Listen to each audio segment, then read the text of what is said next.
मणिपुर के कई इलाकों में केंद्र सरकार द्वारा फिर से अफस्पा कानून लागू करने का विरोध शुरू हो गया है। सोमवार को इस फैसले के विरोध में हजारों की तादाद में महिलाओं ने विरोध मार्च निकाला। महिलाएं विरोध मार्च निकालते हुए इम्फाल स्थित सचिवालय जाना चाहती थीं, लेकिन सुरक्षा बलों ने उन्हें रास्ते में ही रोक दिया।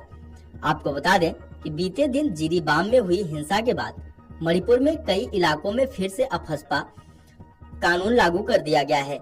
सोमवार को मणिपुर में मानवाधिकारों और सामाजिक न्याय के लिए काम करने वाली महिलाओं के संगठन मीरा पाइबिस ने रैली का आयोजन किया।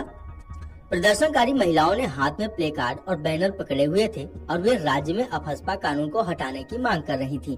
महिलाओं की रैली इम्फाल के कोगम्बा बाजार इलाके से शुरू हुई, लेकिन 3 किलोमीटर बाद ही रैली को सुरक्षा बलों ने रोक दिया। इसके बाद प्रदर्शनकारी वापस कोगम्बा बाजार पहुंचे और वहां एक सभा का आयोजन किया। संगठन की कार्यकर्ता बबीना माइबम ने मीडिया से बात करते हुए कहा कि मूल निवासियों के खिलाफ हो रहे शोषण के खिलाफ हम प्रदर्शन कर रहे हैं। हम अन्यायपूर्ण और निर्दयी अफस्पा कानून को फिर से राज्य में लागू नहीं होने दे सकते। फर्जी मुठभेड़ के कई मामले अभी भी सुप्रीम कोर्ट में लंबित हैं।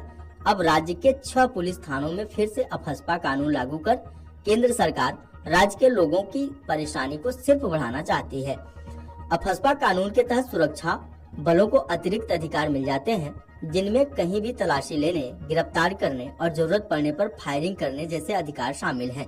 केंद्र सरकार ने बीते दिनों जिरीबाम जिले में हिंसा के बाद जिरीबाम समेत इम्फाल पश्चिम के सेकमई और लामसांग, इम्फाल पूर्व के लामलाई, कांगपोकपी जिले के लाई माखोम और विष्णुपुर जिले के मोइरंग पुलिस थानों में अफस्पा कानून फिर से लागू कर दिया है। मणिपुर सरकार ने 9 जिलों में मोबाइल इंटरनेट सेवाओं पर प्रतिबंध को 27 नवंबर तक 2 दिनों के लिए बढ़ा दिया।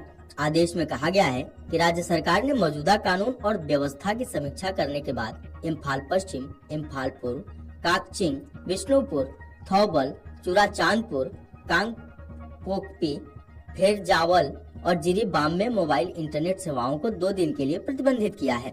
मणिपुर पुलिस के जिरीबाम के प्रभारी अधिकारी सागापम इबोटोम्बी सिंह का इस्तीफा स्वीकार कर लिया है, जिन्होंने कुछ दिन पहले अपनी नौकरी छोड़ने की मांग की थी। जिरीबाम में ही 11 नवंबर को 3 महिलाओं और 3 बच्चों के अपहरण और उसके बाद उनकी हत्या के बाद हिंसक विरोध प्रदर्शन शुरू हुए थे। इबोटोम्बी सिंह ने 14 नवंबर को जिरीबाम पुलिस स्टेशन से इम्फाल पूर्वी जिले के मणिपुर पुलिस प्रशिक्षण अकादमी में स्थानांतरित किए जाने के एक दिन बाद अपना इस्तीफा दे दिया। उन्होंने सेवा छोड़ने के कारणों के रूप में कहा कि मेरे परिवार की अपरिहार्य परिस्थितियों और अन्य कारणों का हवाला दिया।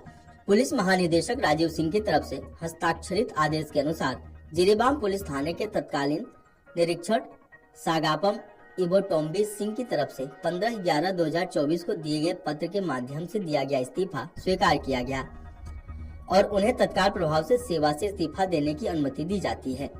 आपको बता दें कि मणिपुर में पिछले साल मई में भड़की हिंसा अभी भी थमने का नाम नहीं ले रही है।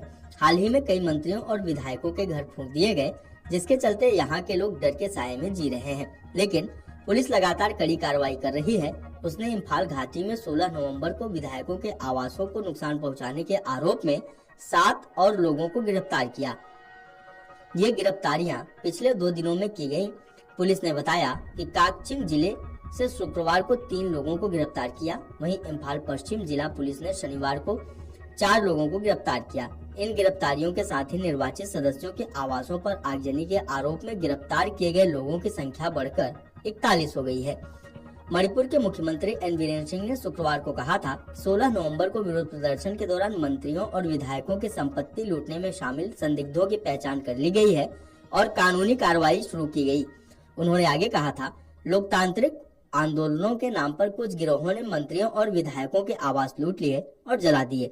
सीसीटीवी के माध्यम से संदिग्धों की पहचान की गई है और उचित कानूनी कार्रवाई शुरू की गई है।